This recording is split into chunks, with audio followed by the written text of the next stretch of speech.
Hello everyone, welcome to Genic Education. Okay, so in the previous lecture we were discussing regarding the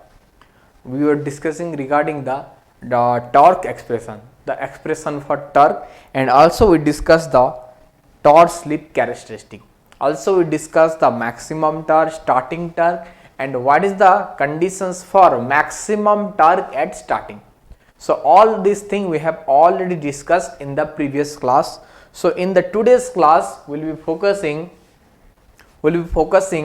on the stability concept of the induction motor, okay, and we will be discussing the losses and testing of the induction motor. So before that, solve these three questions. So question number 1, 2 and 3 are in the board. So please try to solve these three questions. Okay, so try yourself first. I am giving you 2 minutes. After that we will be discussing each and question number 1, 2 and 3. Then we will proceed to our theoretical part. Okay. So try to solve it. First of all, write down the question. Try to understand the question. Okay.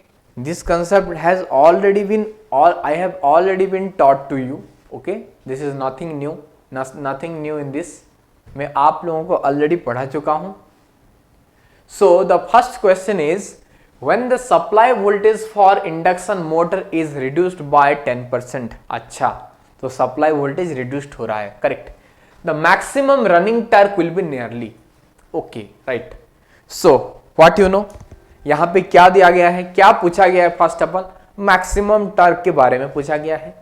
And the condition is supply voltage for induction motor is reduced by 10%. Okay, so first of all, write down the conditions for maximum torque. Tmax is 180 divided by 2 by ns E2 square divided by 2x2. This is the expression for your maximum torque. So tell me, what is the relation between maximum torque and the voltage? So Tmax is directly proportional to Tmax is directly proportional to E2 square. So first of all tell me, sir, E2 is the नहीं आपके mind में एक doubt होगा कि sir यहाँ पे E2 तो rotor induced voltage होता है, but in this case they have asked the reduced voltage of supply voltage 10% reduced हो रहा है, yes, but in this case rotor voltage है, यहां पे तो रोटर वोल्टेज के साथ मैक्सिमम टॉर्क का रिलेशन है, तो आप कैसे डिसाइड करेंगे? First of all tell me, induction process में चाहे ट्रांसफार्मर हो या इंडक्शन मशीन हो, जो भी इंड्यूस्ड ईएमएफ होगा कहां पे? सेकेंडरी साइड में, वो प्राइमरी के हिसाब से ही प्रोपोर्शनलिटी मेंटेन करेगा. Okay, suppose I reduce the prime see first of all suppose consider a step up transformer. मान लो प्राइमरी साइड का वोल्टेज है 100 वोल्ट, सेकेंडरी साइड का रेटेड वोल्टेज है 1000 volt, but I supplied a voltage of 80 volt in the primary side. तो simultaneously secondary side का voltage क्या होगा? क्योंकि first of all flux see magnetizing current reduce हो गया, फ्लक्स रिड्यूस्ड हो गया, rate of change of flux reduce हो जाएगा, induced EMF in the secondary side reduce हो जाएगा. ओके, सो क्या होगा? आपका एक्साइटेशन के ऊपर डिपेंड करता है सेकेंडरी साइड का वोल्टेज भी. एम आई करेक्ट और not? So you should write Tmax is directly proportional to E2, which is directly proportional to V1 square, where V1 is the supplied voltage. So I can write here, suppose the conditions is Tmax2 divided by Tmax1 is equal to क्या हो जाएगा? V1 by V1. V1 is the supply voltage, मान लो, ठीक है. Supply voltage in the latter condition is how much? Suppose मान लो supplied voltage in the first condition is how much? Suppose it is V volt. Okay, suppose पहले आपका voltage क्या था? V volt था. Second case में क्या हो गया? It reduced by 10%. तो अगर रिड्यूस्ड बाय 10% है तो इसको हम क्या लिख सकते हैं, 0.9 वोल्ट लिख सकते हैं। Am I right, am I correct? So VI letter by VI first, so क्या हो जाएगा 0.9 V divided by V square, so ये क्या होगा 0.81, सो 0.81। तो अब बताओ पहले क्या था T max, इनिशियली हम जो भी क्वांटिटी लेंगे उसको 1 पर यूनिट ही लेंगे पहले सी। अच्छा एक चीज है, Tmax 2 बाई Tmax 1 इज 0.81, तो इसको हम क्या लिख सकते हैं 0.8 बाय 1। तो आप बताओ परसेंटेज से how much percentage reduced, how much percentage reduction in the maximum term from the initial condition. So initially क्या था 1 था, and in the second case क्या है 81 है, 0.8 है, तो परसेंटेज रिडक्शन क्या हुआ 19%। Okay, so can I take और shall I take 19% as your 20%, approximately इसको 20% लिख सकते हैं। Why? क्योंकि ऑप्शन में नहीं है ना, आप देख सकते हो यहां पे 10-10। सो बेसिकली क्या होता है, फर्स्ट ऑप्शन क्या दिया गया है, डिक्रीज बाय 10%। सो अगर आपका ये रिलेशन पता नहीं होगा, सो आप क्या करेंगे, अगर सप्लाई वोल्टेज 10% रिड्यूस हुआ तो मैक्सिमम टर्म क्या होगा 10% रिड्यूस होगा, which is absolutely wrong. Increase तो कभी नहीं हो सकता है, इंक्रीज कभी नहीं हो सकता है, but you know this relation very well.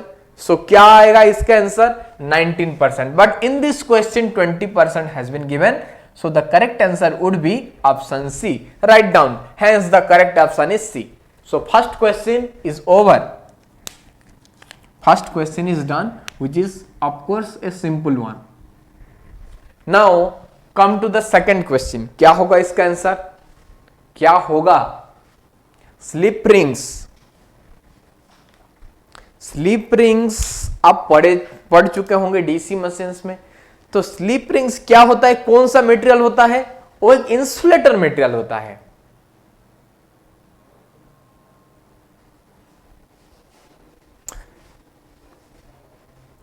Sorry, slip rings का थर्मल कंडक्टिविटी बहुत ही ज्यादा होता है।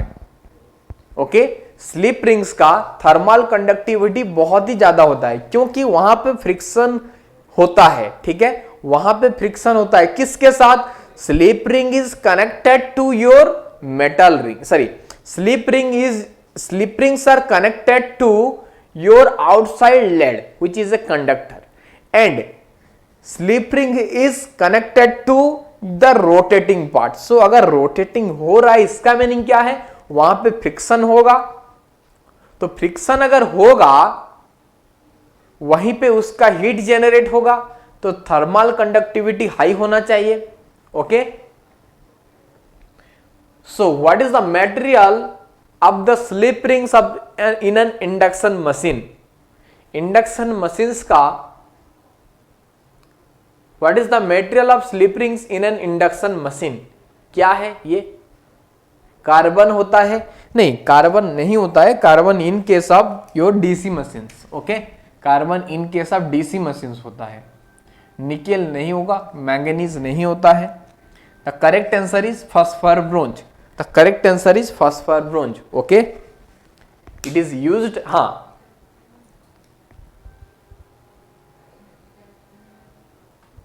या ये मेटेरियल यूज होता है, एंड अनदर इंसुलेटर यूज होता है वहां पे, क्या है, mica.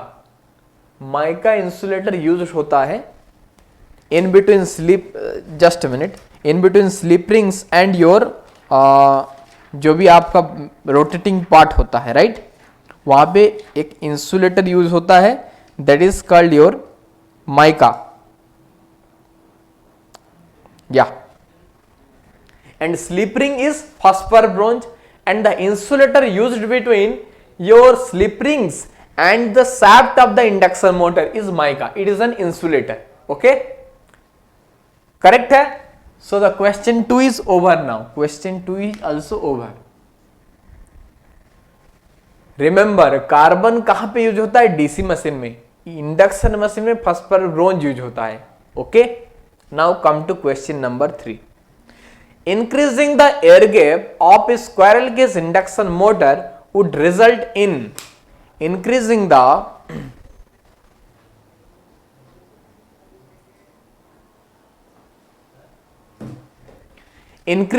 air gap of a squirrel cage induction motor would result in क्या होगा? स्क्वायरल केज इंडक्शन, आप पहले एक चीज बताओ, स्क्वायरल केज इंडक्शन मोटर का एयर गैप ज्यादा होता है या स्लिप रिंग इंडक्शन मोटर के एयर गैप ज्यादा होता है? आप बताओ, please write in the comment section कि स्क्वायरल केज इंडक्शन मोटर का एयर गैप ज्यादा होता है या स्लिप रिंग इंडक्शन मोटर का एयर गैप ज्यादा होता है? So the answer would be squirrel cage का एयर गैप कम होता है because it is an smooth outer surface. It is having a smooth outer surface. That's why the air gap between squirrel cage induction motor rotor and that of starter is less as compared to that of slip ring. Okay? So आप बताओ, air gap कम होगा, इसका meaning क्या है? Reluctance ज्यादा होगा या कम होगा? कम होगा. अगर रिलक्टेंस ज्यादा हुआ तो मैग्नेटाइजिंग करंट क्या होगा? कम होगा या ज्यादा होगा? ज्यादा होगा. Okay, increasing the air gap of a squirrel cage induction motor would result in, अगर एयर गैप को बढ़ाएंगे तो क्या बढ़ेगा? Listen to me carefully. अगर एयर गैप को बढ़ाएंगे देन रिलक्टेंस क्या होगा? बढ़ेगा. ये बढ़ा मतलब ये बढ़ा. ओके, सो मैग्नेटाइजिंग करंट क्या हो जाएगा? मैग्नेटाइजिंग करंट क्या हो जाएगा? कम हो जाएगा.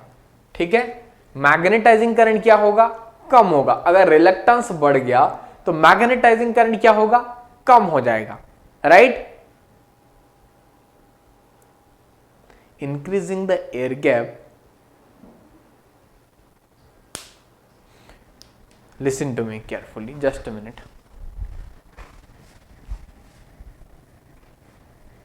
ये क्वेश्चन का सेंस भी आपको समझना है. सी, ये तो क्लियर है. पहला चीज, एयर गैप बढ़ेगा मतलब रिलक्टेंस क्या होगा? बढ़ेगा. And we know that flux is nothing but MMF by reluctance. MMF is nothing but N into I mu, क्योंकि MMF is nothing but current through the number of turns into the current through the winding divided by reluctance. Okay, got it? This is the point. So reluctance अगर बढ़ेगा तो flux क्या होगा? Reduced होगा. Okay, but I have to maintain a constant flux operation.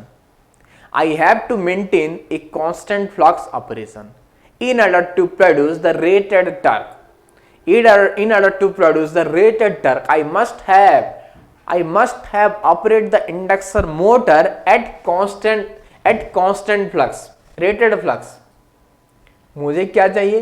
Rated flux operation चाहिए. ठीक है, तो मुझे क्या करना पड़ेगा? ये इसको अगर कांस्टेंट करने के लिए मुझे आई म्यू को क्या करना पड़ेगा? इंक्रीज करना पड़ेगा. आई म्यू को मैं क्या करना पड़ेगा? इंक्रीज करना पड़ेगा. So increasing the magnetizing current. So increasing the air gap of a squirrel cage induction motor would result in increase in magnetizing current. Are you getting my point? All of you are you getting my point? ठीक है, sense समझ में आ गया. Otherwise क्या होता? सी, direct relation नहीं है फ्लक्स का एंड मैग्नेटाइजिंग करंट का. नहीं, डायरेक्ट रिलेशन नहीं है एयर गैप का एंड मैग्नेटाइजिंग करंट का. एयर गैप का किसके साथ रिलेशन है? मैग्नेटिक सर्किट के साथ रिलेशन है. एंड मैग्नेटाइजिंग करंट किसके साथ? Magnetizing is a current and air gap का रिलेशन किसके साथ है? वो फ्लक्स के साथ है.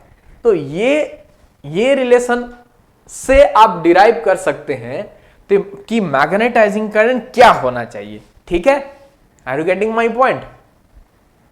Okay, so question number 1, 2 and 3 are over now. Question number 1, 2 and 3 are over. Okay. Now write down the next heading.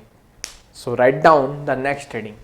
So next heading is stability of induction motor. What is stability of induction motor? Sir stability तो हम I think signal system में पढ़ते हैं, control system में पढ़ते हैं, लेकिन यहाँ पे कैसे आ गया आपका stability? Just a minute.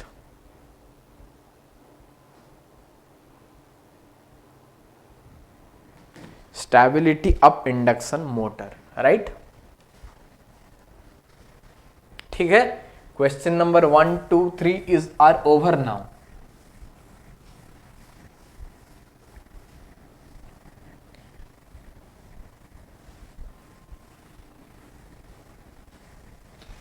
So write down the next heading, stability of induction motor.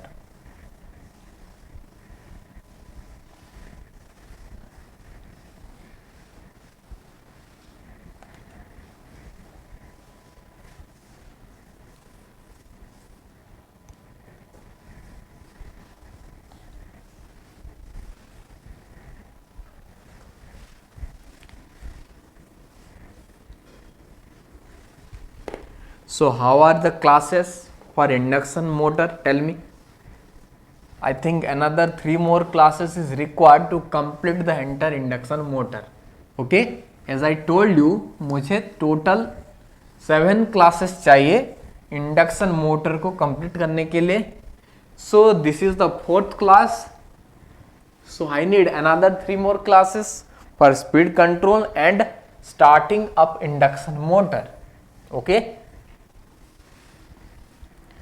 For speed control and starting up induction motor.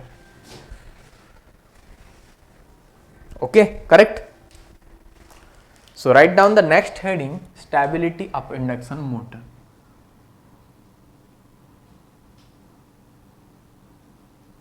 It is very important.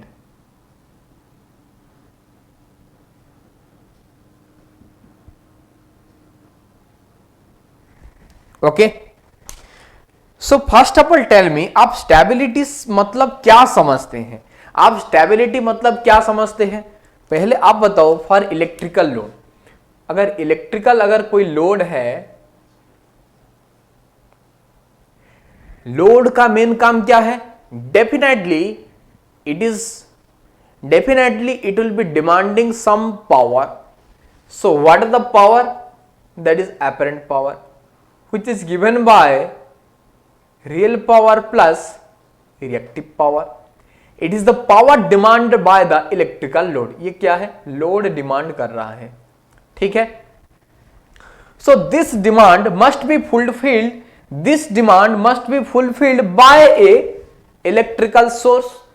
So basically in electrical, what is our source? An alternator. Don't say battery. Forget about your network theory concept. Now focus on electrical machines. So what is the source for electrical load? It is an alternator. So it will be providing the real power and reactive power demanded by the load. Okay, all of you are getting my point. Here PD and QD are the real power and reactive power demanded by the load, and which must be fulfilled or which must be supplied by an alternator. So ये alternator क्या supply करेगा?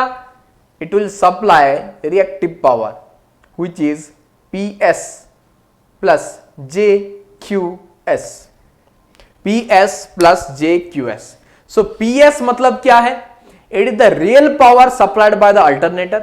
QS का meaning क्या है? This is the reactive power supplied by the alternator. So stability मतलब क्या होगा? Equilibrium होगा.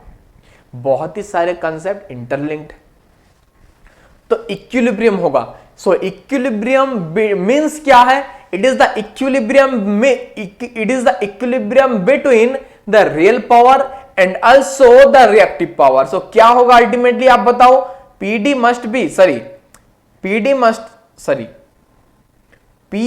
must be equal to PD, okay, and QS must be equal to QD.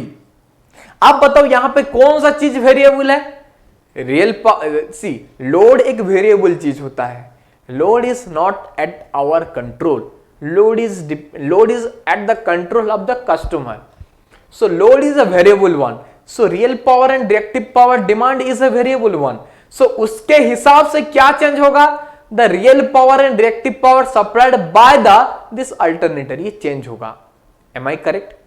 ठीक है. But we know, सर ठीक है, I agreed. लेकिन हम पढ़ते हैं कि फ्रीक्वेंसी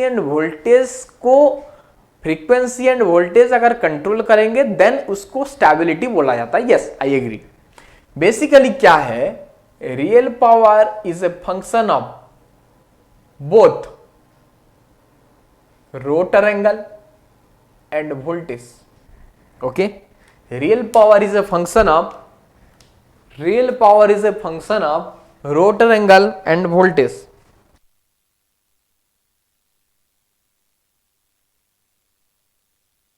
ठीक है. Similarly your reactive power is also a function of rotor angle and voltage, but the dominant one is for real power it is a function of rotor angle.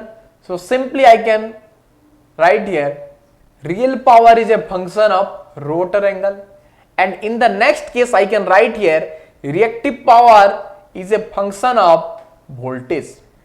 reactive power is a function of voltage.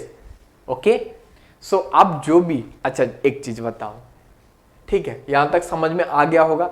Now come to this topic. Real power is a function of rotor angle, but rotor angle depends upon rotor speed. Okay, rotor angle depends upon which one? frequency, and frequency depends upon rotor speed. So ultimately real power किसके ऊपर depend कर रहा है? Rotor speed पे. Rotor speed किसके ऊपर depend करता है? प्राइम ओवर इनपुट से. तो अल्टीमेटली प्राइम ओवर इनपुट और मैकेनिकल इनपुट के साथ किसका रिलेशन है? रियल पावर का. एंड रिएक्टिव पावर का किसके साथ रिलेशन है? ये सारी चीज हम लोग पावर सिस्टम में बहुत अच्छे से डिस्कस करेंगे, लेकिन फॉर्चुनेटली और अनफॉर्चुनेटली मैं इस टॉपिक में थोड़ा सा एंटर कर चुका हूं. ठीक है, तो और 2 मिनट लूंगा और आपको ये थोड़ा सा ब्रीफ एक्सप्लेनेशन दे देता हूं. Then will be jump to stability of induction motor. लेकिन हम कैसे हम यहां पे थोड़ा सा एंटर कर चुके हैं. ठीक है, will be discussing in detail while discussing the power system. Ready? So ठीक है, अल्टीमेटली क्या होता है, ये बहुत ही इंटरेस्टिंग टॉपिक है. That is the point. बहुत ही, ये पावर सिस्टम एंटर इलेक्ट्रिकल का हार्ट एंड सोल यही चीज है. जो भी चीज आप पढ़ते हो इलेक्ट्रिकल में, जो भी चीज पढ़ते हो आप, एंटर पावर सिस्टम का मेन पॉइंट फोकस है स्टेबिलिटी ऑफ पावर सिस्टम. आप हाई स्टडीज में, रिसर्च वर्क में आपका मेन टारगेट क्या है? To stability of induction motor. आप जितने भी पावर इलेक्ट्रॉनिक्स इक्विपमेंट यूज करते हैं, जितना भी टेक्निक यूज करते हैं for controlling for stability of power system, right? So real power कैसे कंट्रोल होगा? स्टीम इनपुट से. एंड रिएक्टिव पावर कैसे कंट्रोल होगा? See, reactive power is a function of voltage, but voltage is a function of, आप सोचो EMF equation से it is given by E is equal to 4.44 phi Fn. Okay, so it is a function of flux. Flux is a function of excitation. So excitation कहां पे होता है इसमें? Alternator में, field में. Field is the excitation, that is DC1. So reactive power depends upon which quantity? Reactive power depends upon which quantity? Excitation. Okay, that's why आप तो नहीं पढ़े होंगे पावर सिस्टम में, बट इन हायर स्टडीज एक बहुत ही important characteristic होता है पीएफ कैरेक्टरिस्टिक. बहुत ज्यादा इंटरेस्टिंग. आप एक बार पढ़ेंगे तो बहुत ही अच्छा लगेगा। QV कैरेक्टरिस्टिक, ओके, बहुत ही अच्छा इंटरेस्टिंग कैरेक्टरिस्टिक है। YPC स्टेबिलिटी में आप यहां पे यहां पे दोनों क्वांटिटी होगा, उस दोनों के बीच हम स्टेबिलिटी डिसाइड करेंगे। लेकिन इलेक्ट्रिकल सर्किट में स्टेबिलिटी किसके बीच होता है? P and F, real power and frequency के बीच होता है, and reactive power end voltage के बीच होता है। इसीलिए आप क्या करते हैं, फ्रीक्वेंसी का एक रेंजेस होता है, अगर वही रेंजेस पे लाई करेगा तब जाके आपका पावर सिस्टम को स्टेबल माना जाता है। Otherwise may be your power system will collapse, blackout हो सकता है। ठीक है, ब्लैकआउट हो सकता है, करेक्ट। आपका फ्रीक्वेंसी एक रेंजेस पे मेंटेन होना चाहिए, otherwise it will lose it synchronism. ये बहुत ही इंपॉर्टेंट कंसेप्ट है। कहां पे पढ़ते हैं? सिंक्रोनस मशीन में। It may lose it synchronism, right. अगर फ्रीक्वेंसी एक डेफिनेट रेंजेस पे नहीं रहेगा, so according to IEEE standard हमारा फ्रीक्वेंसी किसके रेंजेस के बीच रहना चाहिए? 48.5 टू 51.5 हर्ट्ज, एंड वोल्टेज का वेरिएशन क्या होना चाहिए? ±6%। ठीक है, एक्चुअली इंडियन स्टैंडर्ड में 6% है, एंड IEEE स्टैंडर्ड में वोल्टेज का वेरिएशन क्या होना चाहिए? 5%। It is Indian standard and it is IEEE standard. ठीक है, एंड फ्रीक्वेंसी क्या होगा? ये रेंजेस पे। ठीक है, right. Now come to the stability of induction motor. So यहां पे क्या हुआ? रियल पावर, रिएक्टिव पावर था मेन कांस्टेंट, लेकिन यहां पे stability of induction motor meaning यहां पे मैकेनिकल चीज है। ठीक है, यहां पे मैकेनिकल कांस्टेंट है। So what is the mechanical constant? Tell मी।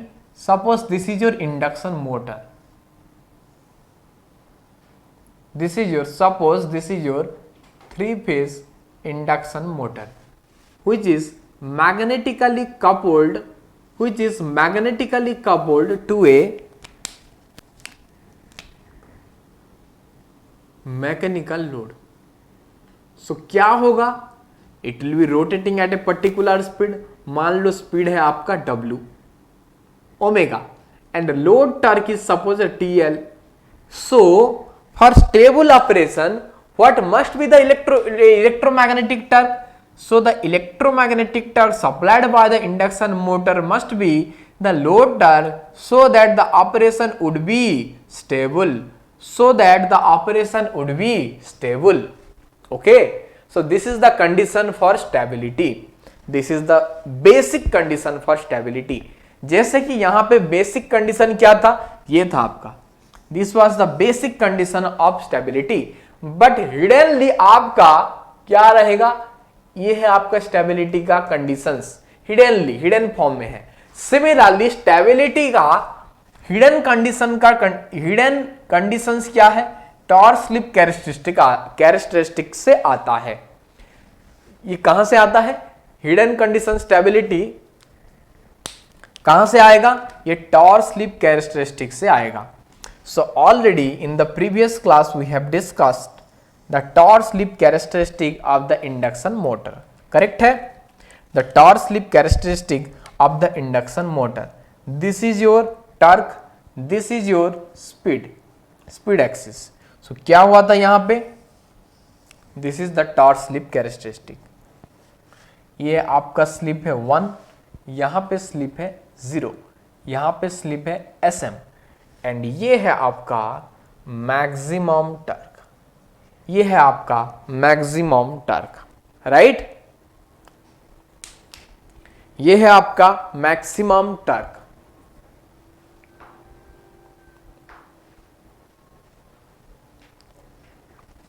समझ में आ रहा है आपको?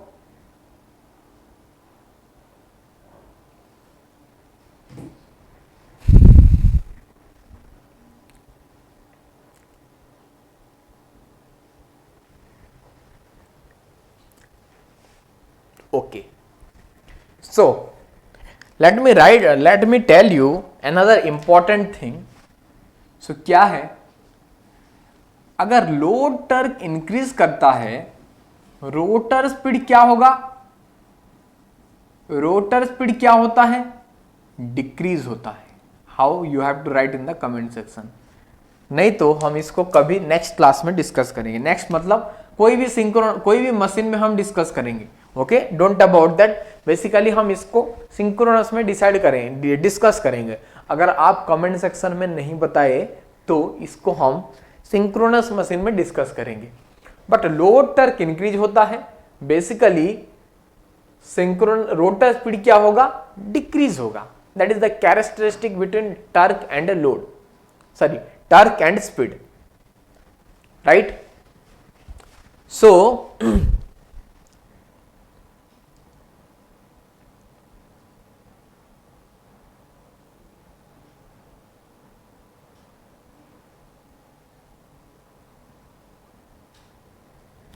ठीक है. सो क्या होगा, अगर स्पीड डिक्रीज हो रहा है तो इसका मतलब क्या होगा, स्लिप विल इंक्रीज. सो मान लो इनिशियली आपका ऑपरेटिंग पॉइंट ये है, just a minute, initial operating point है आपका ए. ओके, इनिशियली आपका ऑपरेटिंग पॉइंट ए था. सो लोड टर्क बढ़ गया. मान लो पहले आपका टॉर्क का अमाउंट है, it is 10 newton metre. Initial load torque was, I am writing here, initial load torque TL1 is 10 Newton meter and it was operating at a slip of 0.04. Okay, this is your S1. So suppose in the next case, case 2,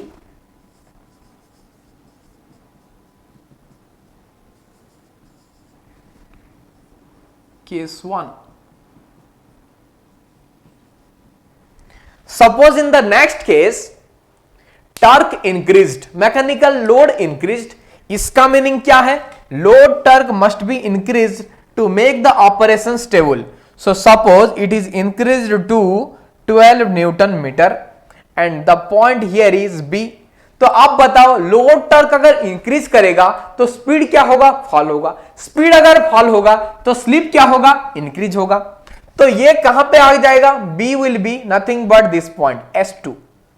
Okay, so in this case TL2 is nothing but 12 Newton meter and S2 will be how much, suppose मान लो 0.08 है.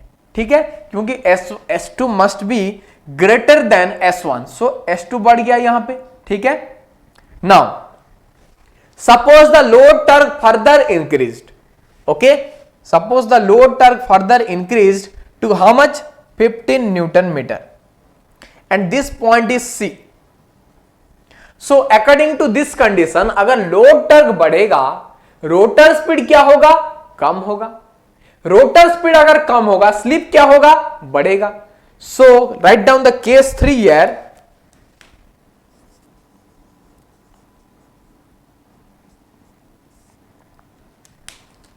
Write down the case 3. TL3 is how much, 15 Newton meter and S3 is how much, 0.1. मान लो okay, मान लो 0.1. Now come to next case. The load torque further increased to 20 Newton meter, which is equal to your maximum torque, So what will be the case 4? Case 4. In this case your TL4 दिखाई दे रहा है ना, ठीक है. TL4 is 20 Newton meter and S4 is equal to SM is equal to 0.15. It is the slip at maximum torque and maximum torque का magnitude क्या है, 20 Newton metre. ठीक है, समझ में आ रहा है, क्योंकि लोड टर्क बढ़ रहा है लोड टर्क बढ़ेगा, if the mechanical load increase, then the torque demanded by the load must be increased. That's why the torque supplied by the three-phase induction motor must be increased to make the operation stable. लेकिन हमको पता है load torque अगर बढ़ेगा, rotor speed क्या होता है, decrease होता है। अगर स्पीड डिक्रीज होगा, स्लिप क्या होता है, बढ़ता है, इंक्रीज करता है। ठीक है, तो उसके हिसाब से केस 1 से केस 4 तक हम एनालिसिस किए हैं। लोड टॉर्क बढ़ रहा है, स्लिप बढ़ रहा है, करेक्ट। नाउ सपोज अनफॉर्चुनेटली फिर से लोड बढ़ गया, suppose unfortunately the load torque increased further. मान लो TL5 क्या है आपका,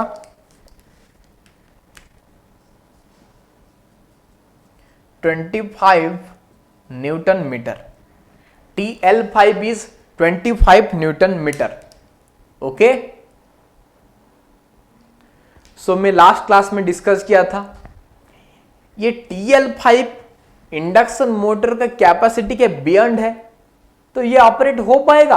अब बताओ, हो पाएगा? नहीं होगा। लेकिन ये चीज तो वैलिड होगा ना, लोड टॉर्क अगर बढ़ेगा, स्पीड क्या होगा, फॉल होगा। स्पीड अगर रिड्यूस करेगा, स्लिप क्या होगा, इंक्रीज होगा। तो क्या है, ये पॉइंट आपका था डी पॉइंट, ये पॉइंट आपका था डी पॉइंट, लेकिन लोड टॉर्क इंक्रीज हो रहा है, इसका मीनिंग क्या होगा, आपका स्लिप बढ़ेगा, then it will approach towards this point, it will approach towards this point. Suppose this point is E, okay, this point is E, ठीक है। सो E पॉइंट में क्या है, एक्चुअली आपका लोड टॉर्क क्या है, 25 न्यूटन मीटर हो चुका है, लेकिन यहां पे कितना सप्लाई हो रहा है, सपोज मान लो 14 न्यूटन मीटर है। Okay, so net torque in the rotor body will be how much, so net torque in the rotor body is equal to T electromagnetic minus TL. So in this case net torque will be positive or negative. T electromagnetic is at point E is 14 Newton meter and TL is how much, 25 Newton meter. So Tm minus TL will be negative.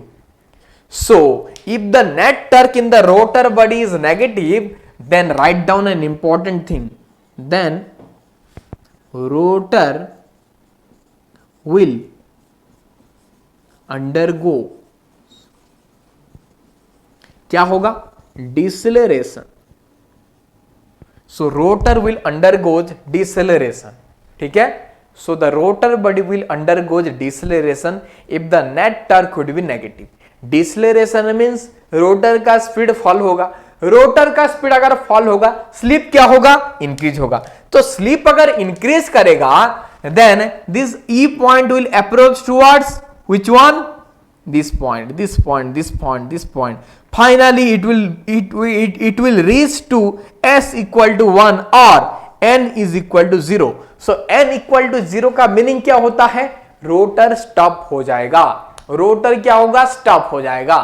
So I repeat once again, E point के बाद क्या होगा, C, पहले D point में maximum torque, load torque equal to maximum torque था, लेकिन फिर से लोड बढ़ गया, कितना, 25 newton metre, but this amount of torque is beyond the capacity of your three phase induction motor. So क्या होगा, लोड बढ़ रहा है, लोड टॉर्क बढ़ रहा है, इसका मीनिंग क्या होगा, रोटर स्पीड कम होना चाहिए, रोटर स्पीड कम का मीनिंग स्लिप बढ़ना चाहिए। So this point will approach towards this point, मतलब यहां पे हाई स्लिप रीजन को मूव करेगा, मतलब स्लिप बढ़ेगा, डी में जो भी स्लिप था, नेक्स्ट क्या होगा, इसका स्लिप हाई, डी से ज्यादा स्लिप के तरफ बढ़ेगा, ठीक है।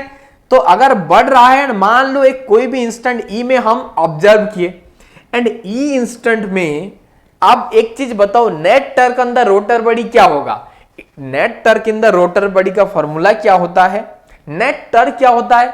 Electromagnetic torque minus load torque. So in this case electromagnetic torque is less than, suppose मान लो electromagnetic torque is 40 newton metre and load torque आपका क्या है?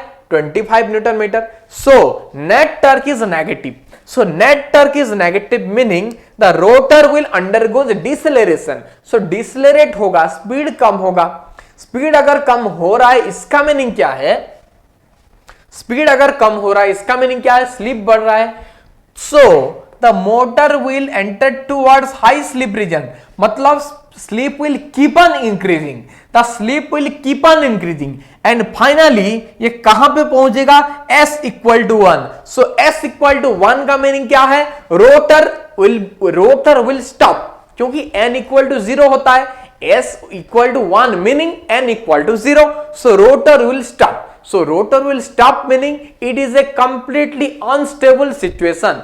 ये अनस्टेबल कंडीशन है. मेरा टारगेट क्या था? इंडक्शन मोटर हम क्यों यूज किए थे? I have to drive a mechanical load. That's why I was very interested about 3-phase induction motor. But यहाँ पे कुछ यूज हो रहा है? नहीं हो रहा है ना. ओके, यहाँ पे नहीं हो रहा है. So this is a completely unstable operation. Are you agree with me? So यहाँ पे यहाँ से एक ब्यूटीफुल कंक्लूजन आएगा. So write down the conclusion.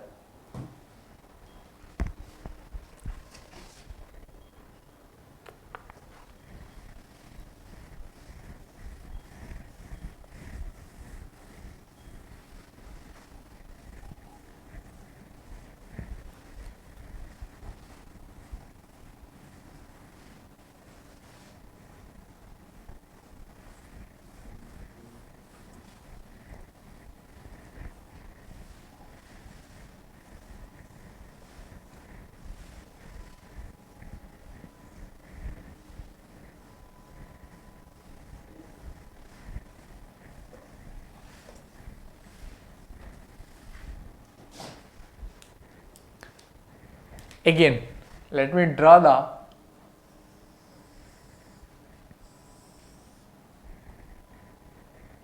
torque slip characteristic.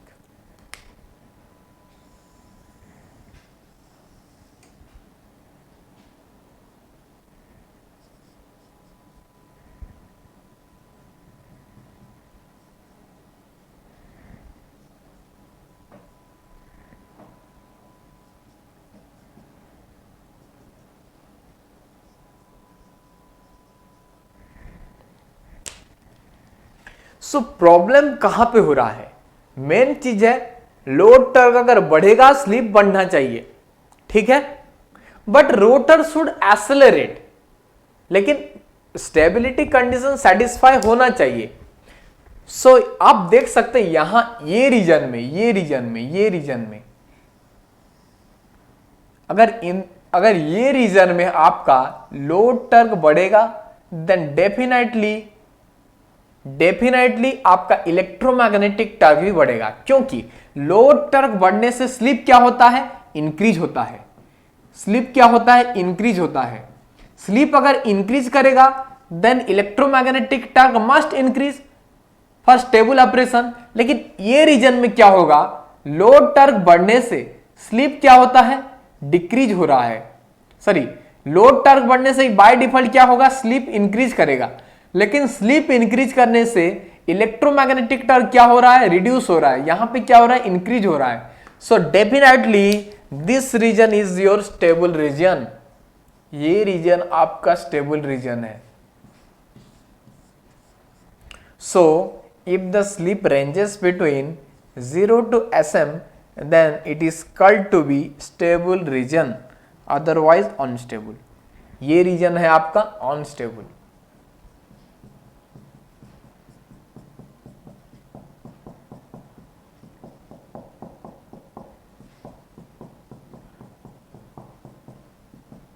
ये है आपका unstable region. So this is the important conclusion what we have discuss from the torque slip characteristic. Now अगर देखते हैं अगर कोई क्वेश्चन आया है प्रीवियस ईयर से, उसको थोड़ा डिस्कस करेंगे. ओके स्टेबिलिटी कंसेप्ट से अगर कोई क्वेश्चन आया है अभी तक, उसको डिस्कस करेंगे।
हाँ, ये है आपका इलेक्ट्रोमैग्नेटिक टर्क एंड ये है आपका load torque and this is your torque slip characteristic. So you have to tell me, you have to answer which points are stable. P, Q, R तीनों पॉइंट्स हैं। You have to answer which points are stable. This is S equal to 1, it is S equal to 0। So कौन सा point stable है, ठीक है, कौन सा point stable है, ये आपको डिसाइड करना है and it is already asked in the previous year. ये क्वेश्चन प्रीवियस ईयर ही है, ठीक है।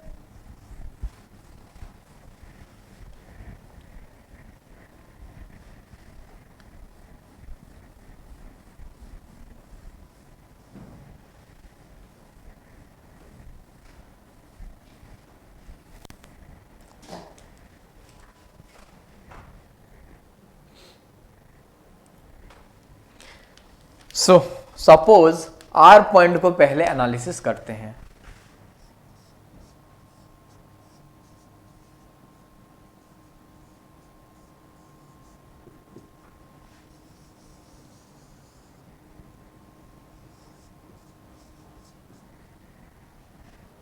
ठीक है, सपोज सम डिस्टरबेंस हुआ, तो इसी टाइप का प्रॉब्लम को हम क्या करेंगे, बेसिकली हम क्या करेंगे, एक डिस्टरबेंस लेंगे। सो अगर कुछ डिस्टरबेंस हुआ तो लोड टर क्या होगा, फ्लक्चुएट होगा, लोड टर फ्लक्चुएट होगा। सो फ्लक्चुएशन का मीनिंग मे बी इंक्रीज हो सकता है, मे बी डिक्रीज हो सकता है, राइट। सो एक डिस्टरबेंस लेंगे एंड स्टेबिलिटी को हम एनालिसिस करेंगे, ओके, एक स्टेबिलिटी को हम एनालिसिस करेंगे। सो लोड टर्क वेरी होगा, वेरी मतलब may be increase may be decrease, but we don't know exactly whether the load torque will increase or it will decrease। so हमको क्या करना चाहिए, हमको दोनों केसेस को एनालाइज करना चाहिए। so दोनों केसेस मीनिंग हम इंक्रीज का कंडीशन भी लेंगे एंड डिक्रीज का कंडीशन भी लेंगे, ठीक है, दोनों कंडीशंस को हमको एनालाइज करना चाहिए। सो एक पॉइंट मान लो R1 है, R1 इज दिस पॉइंट।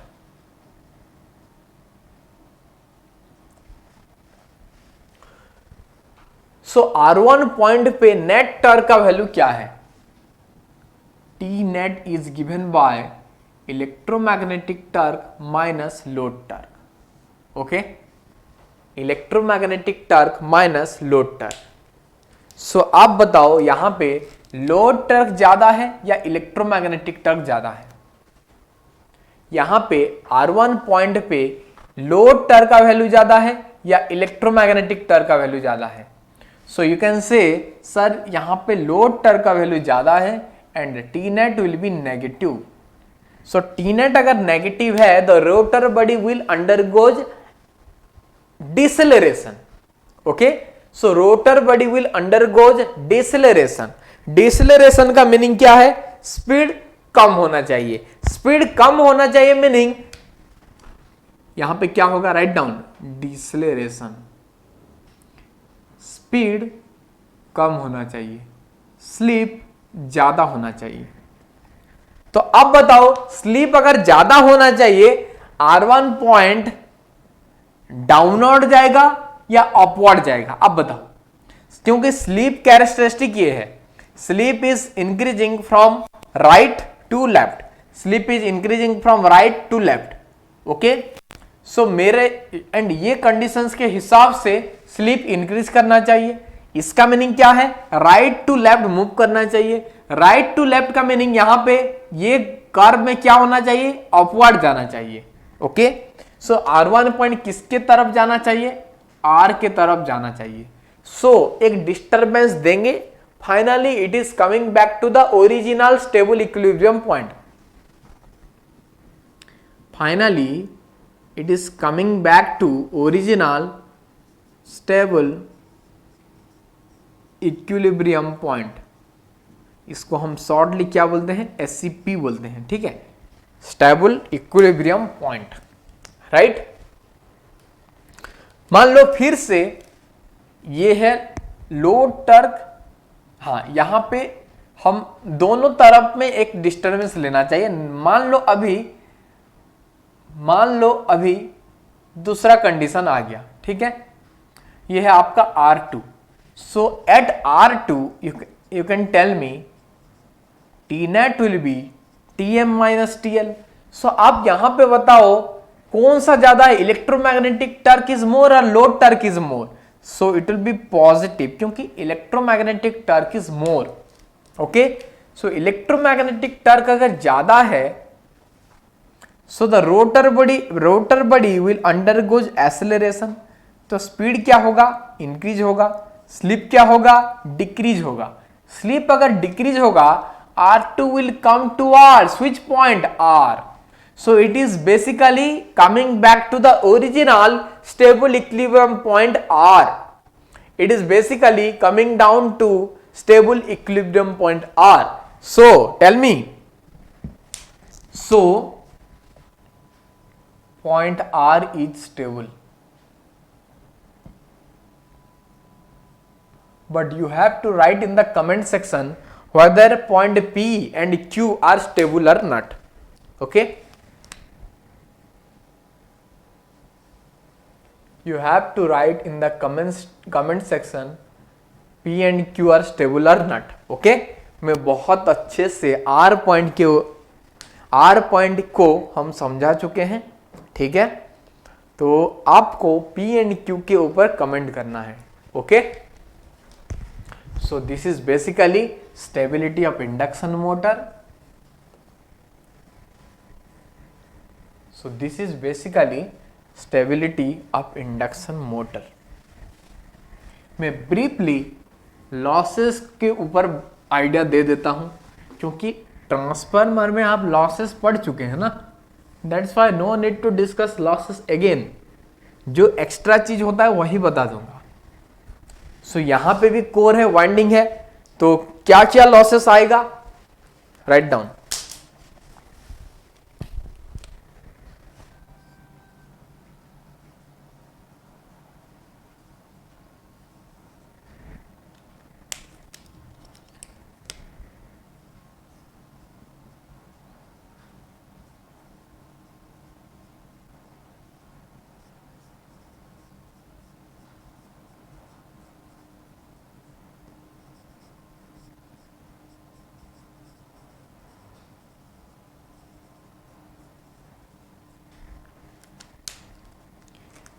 ये दोनों चीज आप ऑलरेडी पढ़ चुके हैं, लेकिन एक्स्ट्रा क्या है, mechanical losses.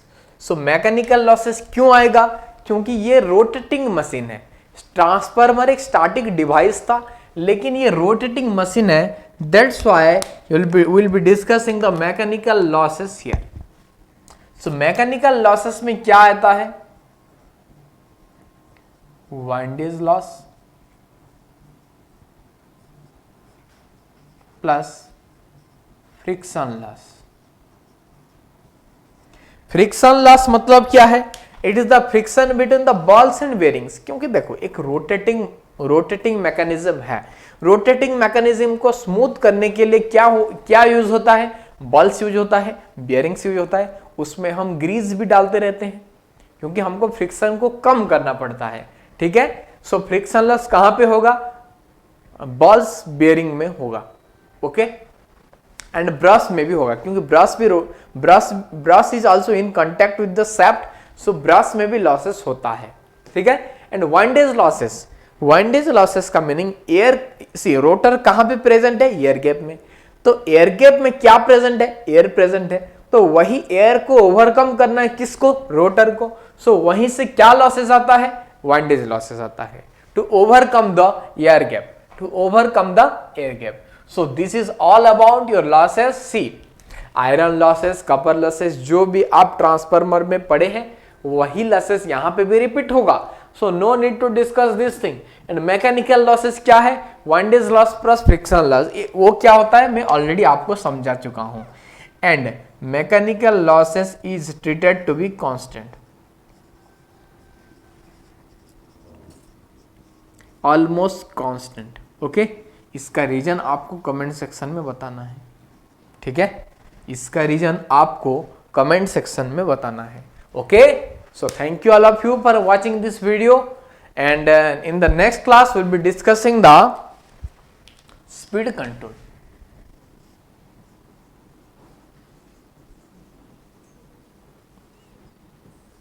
In the next class, we'll be discussing the speed control of induction motor. Okay. So thank you all of you.